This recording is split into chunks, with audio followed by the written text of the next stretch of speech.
পুনরুত্থান কালের পঞ্চম সপ্তাহ মঙ্গলবার। প্রথম পাঠ শিষ্যচরিত 14 অধ্যায়, পদ সংখ্যা 19 থেকে 28।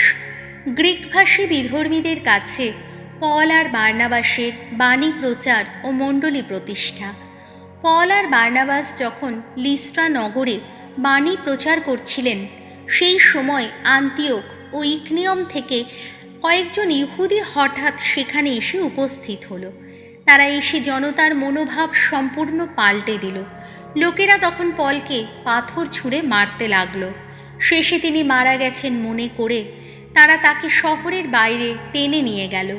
কিন্তু সেখানকার শিষ্যেরা এসে যখন তার চারপাশে জড়ো হলো, তখন তিনি উঠে দাঁড়ালেন এবং আবার শহরে ফিরে গেলেন। পরের দিন বার্নাবাসের সঙ্গে তিনি দেরবা নগরের দিকে রওনা হলেন।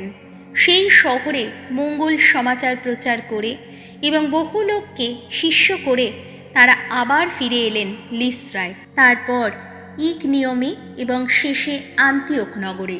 এই সব জায়গায় শিষ্যদের অন্তরে নতুন শক্তি জাগিয়ে দিয়ে তারা তাদের খ্রিস্ট বিশ্বাসে অবিচল থাকতে উৎসাহিত করলেন। তারা তাদের এই কথা বলতেন যে ঐশ্বরাজ্যে প্রবেশ করতে গেলে আমাদের বহু দুঃখ কষ্টই পেরিয়ে যেতে হয়।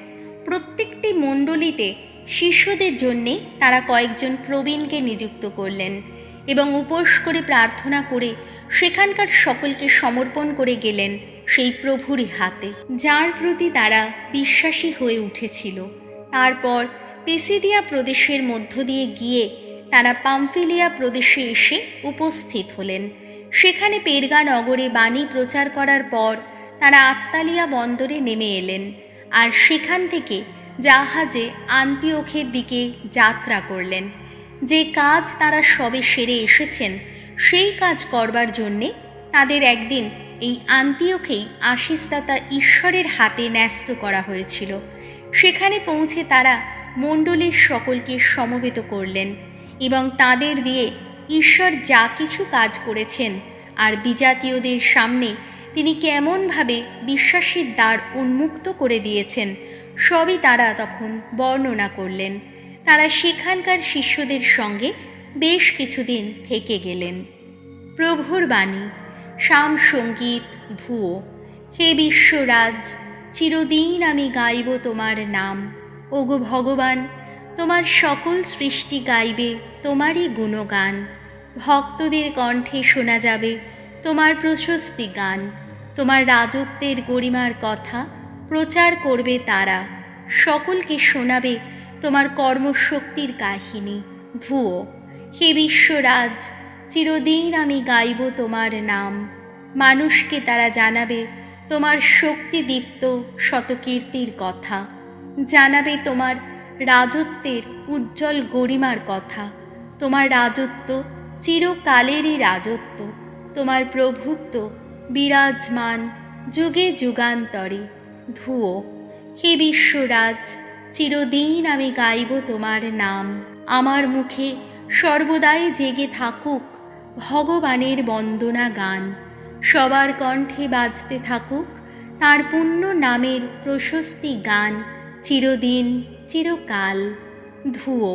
হে বিশ্বরাজ, চিরদিন আমি গাইব তোমার নাম। বাণী বন্দনা।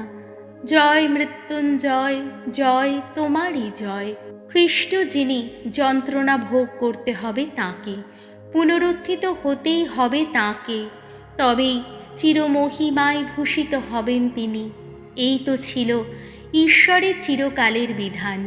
জয় মৃত্যুঞ্জয়, জয় তোমারই জয়।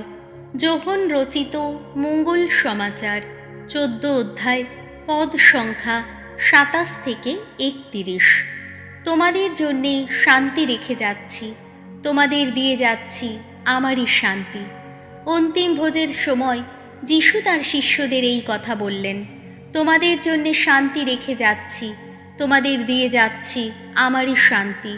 অবশ্য এই সংসার যেভাবে শান্তি দেয়, সেইভাবে আমি তোমাদের তা দিয়ে যাচ্ছি না। তোমাদের হৃদয় যেন বিচলিত না হয়, যেন শঙ্কিত না হয়। তোমরা শুনেছ, আমি তোমাদের বলেছি, আমি এখন চলে যাচ্ছি, কিন্তু আবার তোমাদের কাছে ফিরে আসব। তোমরা যদি আমাকে ভালোবাসতে, তাহলে আমি যে পিতার কাছে চলে যাচ্ছি এই কথা শুনে তোমরা আনন্দই পেতে, কারণ পিতা আমার চেয়ে মহান। আমি এখনই তা ঘটবার আগেই কথাটা তোমাদের বলে রাখলাম, যাতে তা যখন ঘটবে তখন তোমাদের অন্তরে বিশ্বাস যেন জেগেই ওঠে। তোমাদের সঙ্গে আমি আর বেশিক্ষণ কথা বলবো না, কারণ সংসারের সেই অধিপতি এখন এগিয়ে আসছে। অবশ্য আমার ওপর তার কোনো অধিকার নেই, তবুও জগৎকে এই কথা জানতেই হবে যে পিতাকে আমি ভালোবাসি, আর আমি যা করি তা পিতার নির্দেশ মতোই করি। প্রভু যিশুর মঙ্গল সমাচার।